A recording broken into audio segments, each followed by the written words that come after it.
आवाज तुमचा न्यूज नेहमी तुमच्या सोबत. नमस्कार. परवा 19 तारखेला शेतकरी आणि व्यापारी या विषयावर वाद झालेला आहे. नेमकं बैलाच्या व्यापाऱ्याने शेतकऱ्याची फसवणूक केली आणि फसवणूक मागच्या बऱ्याच दिवसापासून चालू आहे. म्हणून या गोष्टीचा राग अनावर होऊन आम्ही त्या ठिकाणी गेलो. मी स्वतः त्या ठिकाणी होतो आणि संबंधित व्यापाऱ्याला आणव्याच्या त्याला आम्ही सांगितलं की बाबा यांचे पैसे तू देऊन टाक, नसता तुझे बैलजोडी वापस दे. तो म्हटला मला की बाबा बैलजोडी मी देणार नाही. म्हटलं पैसे दे. तो म्हटलं मग माझे याच्याकडे पैसे. म्हटलं तुझे किती पैसे माझ्याकडून घे पण बैलजोडी वापस दे. म्हणजे अशा बनवाबनवीमध्ये बोलाचाली झाली आणि वाद वाढून गेला. वाद आम्ही त्याला ज्यावेळेस सांगितलं की तुला पैसे द्यावंच लागतील, नसता जोडी द्यावं लागेल, तर तो आमच्या गळचेपे पकडायला लागला, आमची कॉलर पकडायला लागला.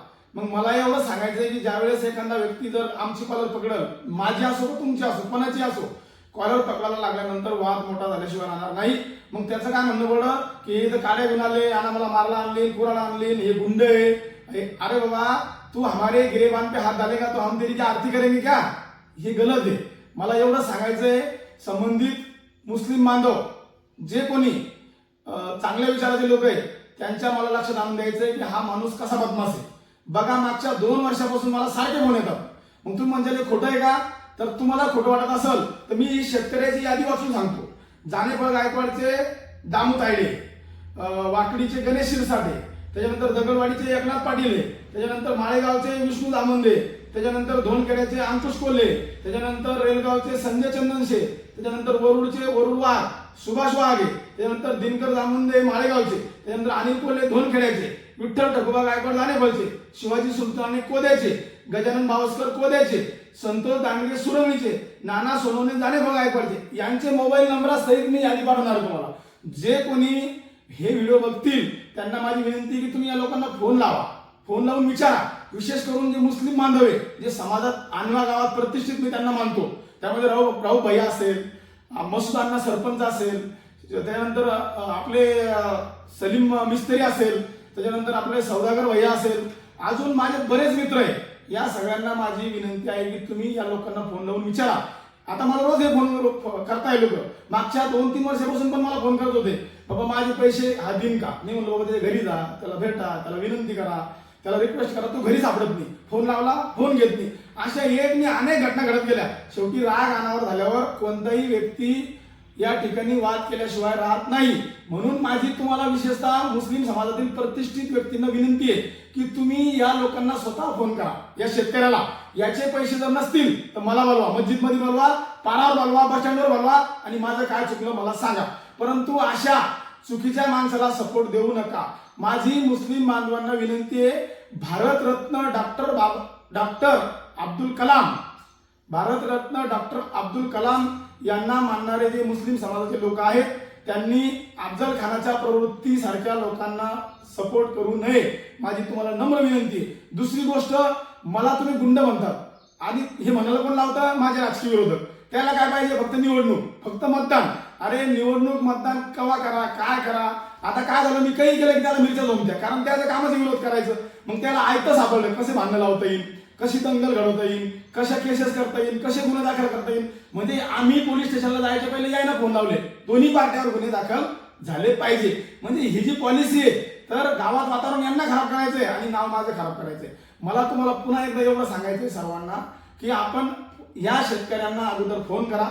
जर तुम्हाला फोन करायचे नसेल तर मी ते सगळे शेतकरी तिथे घेऊन येतो आणि मी या शेतकऱ्यांसाठी लढणार आहे.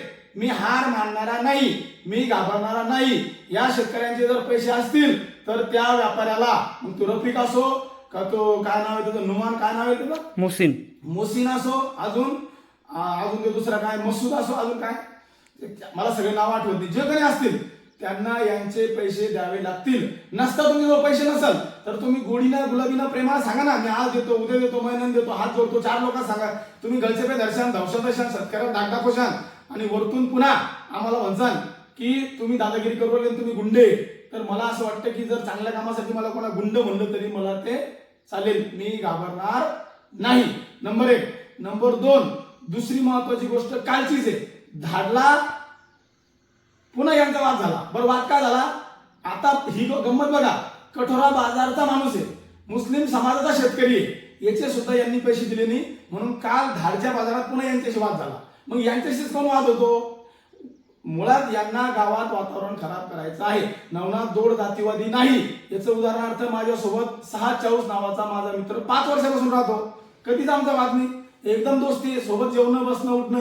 एवढंच नाही, माझा फिरोज नावाचा मित्र आहे, माझ्यासोबत 16 वर्षापासून आहे, गाडीचा ड्रायव्हर होता तेव्हा आधी माझा मित्र आहे. एवढंच नाही, माझ्या शाळेत 25 मुस्लिम समाजाचे लहान लहान मुलं आहेत, त्यांचा अभ्यास तर मी चेक करतोच. परंतु त्यांनी जर जेवण नाही केलं तर मी स्वतः त्यांना डबा फिनिश करायला लावतो. एवढी काळजी मी माझ्या मुस्लिम मित्राची घेतो.